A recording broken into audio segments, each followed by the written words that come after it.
হরে কৃষ্ণ। এই এক মাস জুড়ে চলবে তুলসী ও অশ্বত্থ বৃক্ষে জলদান প্রক্রিয়া। তাই আজকে ভিডিওতে ব্যক্ত করব এই মহাপূর্ণ বৈশাখ মাসে তুলসী গাছে জলদানের মাহাত্ম্য। কেন তুলসীতে জলদান করবেন?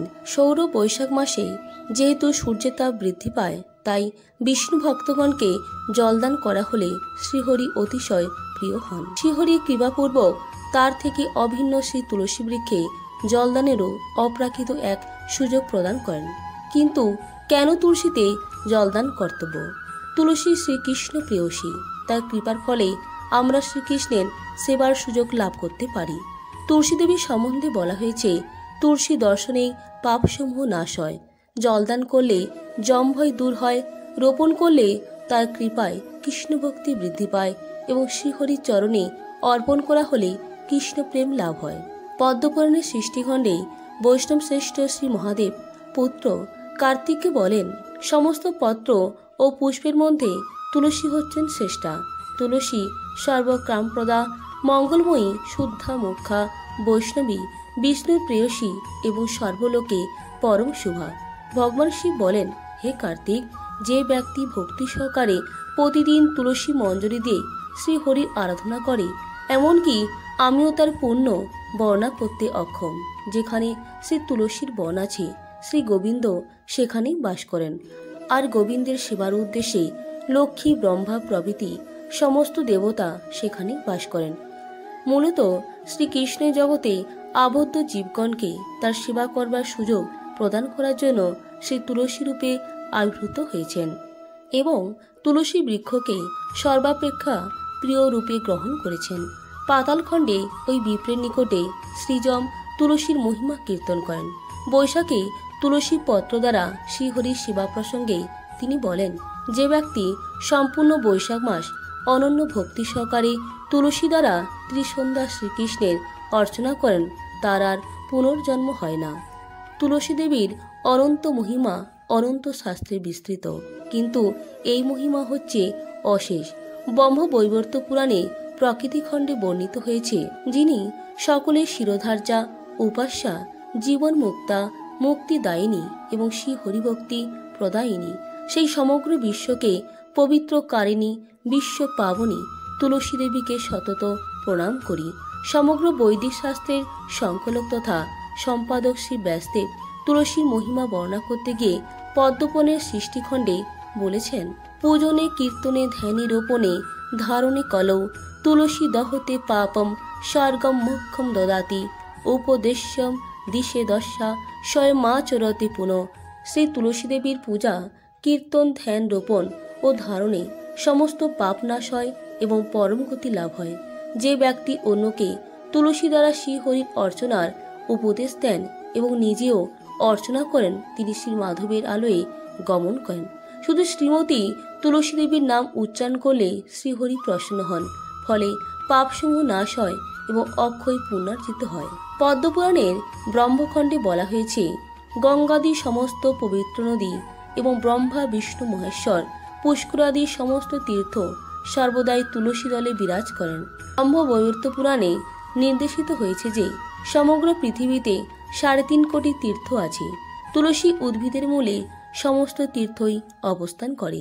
তুলসী দেবীর কৃপায় ভক্তবৃন্দ কৃষ্ণ ভক্তি লাভ করেন এবং বৃন্দাবনে বসবাসের যোগ্যতা অর্জন করেন। বৃন্দাদেবী তুলসী সমগ্র বিশ্বকে পাবন করতে সক্ষম এবং সর্বত্রই পূজিতা। সমগ্র পুষ্পের মধ্যে তিনি শ্রেষ্ঠ এবং শ্রীহরির দেবস্কল, ব্রাহ্মণ এবং বৈষ্ণবগণের আনন্দ বর্ধনকারিণী। তিনি অতুলনীয়া এবং কৃষ্ণের জীবন স্বরূপিণী। যিনি নিত্য তুলসী সেবা করেন, তিনি সমসৎ ক্লেশ হতে মুক্ত গয়ে অভীষ্ট সিদ্ধি লাভ করেন। অতএব শ্রীহরির অত্যন্ত প্রেয়সী তুলসীকে জলদান অবশ্যই কর্তব্য। এছাড়াও এ সময় ভগবানের অভিন্ন প্রকাশ শ্রী শালগ্রাম শিলায়ও জলদানের ব্যবস্থা করতে পারেন। শাস্ত্রে তুলসী দেবীকে জলদান করা হলেও তুলসী মূলে যে জল অবশিষ্ট থাকে তার বিশেষ মাহাত্ম্য কীর্তন করা হয়েছে। জগজ্জীবকে কৃপা করবার উদ্দেশ্যেই ভগবানের অন্তরঙ্গা শক্তি শ্রীমতী রাধারানী প্রকাশ বৃন্দা তুলসী দেবী এ জগতে প্রকটিত হয়েছেন। তেমনি ভগবান শ্রীহরিও বদ্ধ জীবসমূহকে মায়ার বন্ধন থেকে মুক্ত করার জন্য বিচিত্র লীলার মাধ্যমে অভিন্ন স্বরূপ শালগ্রাম শিলারূপে প্রকাশিত হয়েছেন। চারিবেদ অধ্যয়নে লোকে যে ফল প্রাপ্ত হয়, কেবল শালগ্রাম শিলার অর্চনাতেই সেই ফল প্রাপ্ত হওয়া সম্ভব। যিনি শালগ্রাম শিলা স্নানজল চরণামৃত নিত্য পান করেন, তিনি মহাপবিত্র হন এবং জীবনান্তে ভগবদ্ধামে গমন করেন। ব্রত, দান, প্রতিষ্ঠা, শ্রাদ্ধ, দেবপূজা যা কিছুই শালগ্রাম শিলা সন্নিধানে অনুষ্ঠিত হয় তা অতি মঙ্গলময় হয়। বৈশাখে তুলসী দেবী ও ভগবান নারায়ণের অভিন্ন শালগ্রাম শিলায় জলদানের ব্যবস্থা করলে ভগবান শ্রীহরি অত্যন্ত প্রীত হন। এই সময় মাটিতে রস ঘাটতি দেখা দেয়, তাই জলদানের মাধ্যমে তুলসী দেবীর প্রীতি সাধন করলে হরিভক্তি সুলভ হয়। যে ভক্ত নিষ্ঠা সহকারে ভগবানের উদ্দেশ্যে যদি শুধু একটি তুলসী পত্র এবং এক অঞ্জলি জল নিবেদন করেন, ভক্তবৎসল ভগবান সম্পূর্ণরূপে সেই ভক্তের বশীভূত হয়ে পড়েন। তাই কৃষ্ণ ভক্তগণের উচিত এই মাসে তুলসী বৃক্ষে ও শালগ্রামে জলদানের ব্যবস্থা করা। সমগ্র বৈদিক শাস্ত্র পুঙ্খানুপুঙ্খভাবে অধ্যয়নের ফলে চরম প্রাপ্তি যে কৃষ্ণপ্রেম বৈশাখ মাসে শ্রী তুলসীকে জলদানের মাধ্যমে তা অতি সহজেই লাভ হয়। এবার আসছি এই বৈশাখ মাসে অশ্বত্থ গাছে জলদানের মাহাত্ম্য। হিন্দু ধর্মে অশ্বত্থ গাছকে পরম পূজনীয় বলে গণ্য করা হয়। হিন্দু ধর্মের বিশ্বাস এই গাছের সব অংশে ভগবানের অধিষ্ঠান। অশ্বত্থ গাছকে চৈতি বৃক্ষ, বিশ্ববৃক্ষ ও বাসুদেবও বলা হয়ে থাকে। শ্রীমদ্ ভগবদ্গীতায় শ্রীকৃষ্ণ নিজেই বলেছেন, গাছেদের মধ্যে আমি অশ্বত্থ। অশ্বত্থ গাছের মূলে ভগবান ব্রহ্মা, কাণ্ড বা মাঝের অংশে ভগবান বিষ্ণু, এই গাছের ঊর্ধ্বাংশে ভগবান শিবের বাস।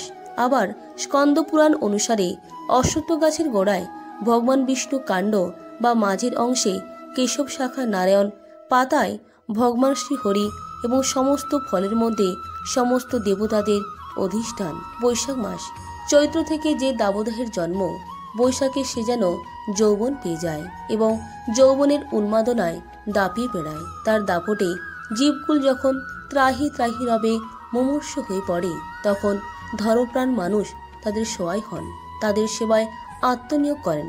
বৈশাখের দাবদাহে সেই সব ধর্মপ্রাণ মানুষের সেবা দৃষ্টি থেকে উদ্ভিদ বৃক্ষ বাদ যায় না। তার অবশ্য ধর্মীয় প্রেক্ষাপট আছে, পৌরাণিক অনুজ্ঞাও আছে। সারা বৈশাখ মাস জুড়ে মহিলারা প্রতিদিন নদী বা পুকুরে স্নানের পর ভিজে কাপড়ে আগে অশ্বত্থ গাছের তলায় শালপাতায় খানিকটা আখের গুড় ও ভেজা ছোলা নৈবেদ্য দেন। গাছের গোড়ায় জল দেন, প্রণাম করেন, তারপরে গৃহে প্রবেশ করেন। এ তাদের এই সময় নিত্যকর্ম। অশ্বত্থ তাদের কারো কাছে জীবন বৃক্ষ। তাই বৈশাখের দাবদাহে নিজের ও পরিবারকে সুরক্ষিত রাখার জন্য তাকে জল নৈবেদ্য তুষ্ট করেন তারা। আবার অনেকের কাছে অশ্বত্থ গাছ হলো ব্রাহ্মণ। সারা বৈশাখের তৃষ্ণাতুর মধ্যাহ্নে জল, গুড় ও ছোলা অশ্বত্থে অর্পণ করে তারা ব্রাহ্মণ সেবার পুণ্য অর্জন করে থাকেন। অনেকে আবার এই সময় অশ্বত্থ গাছকে ব্রাহ্মণ জ্ঞানে তার গুণিতে সুতো পেঁচিয়ে পইতে পরিয়ে দেন।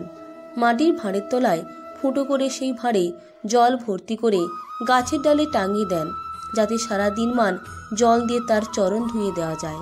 সুতরাং পুরো ব্যাপারটার মধ্যে সেবা ধর্ম রয়েছে, রয়েছে পুণ্যকর্মের সাধনা। হিন্দু রমণীরা বৈশাখ জুড়ে এই আচার পালন করলেও সংস্কৃতির ঐতিহাসিকরা বলেন যে এর উৎস নাকি বৌদ্ধ ধর্ম। কারণ বৌদ্ধদের কাছে এই বৈশাখ মাসও অশ্বত্থ বৃক্ষ অতীব পবিত্র।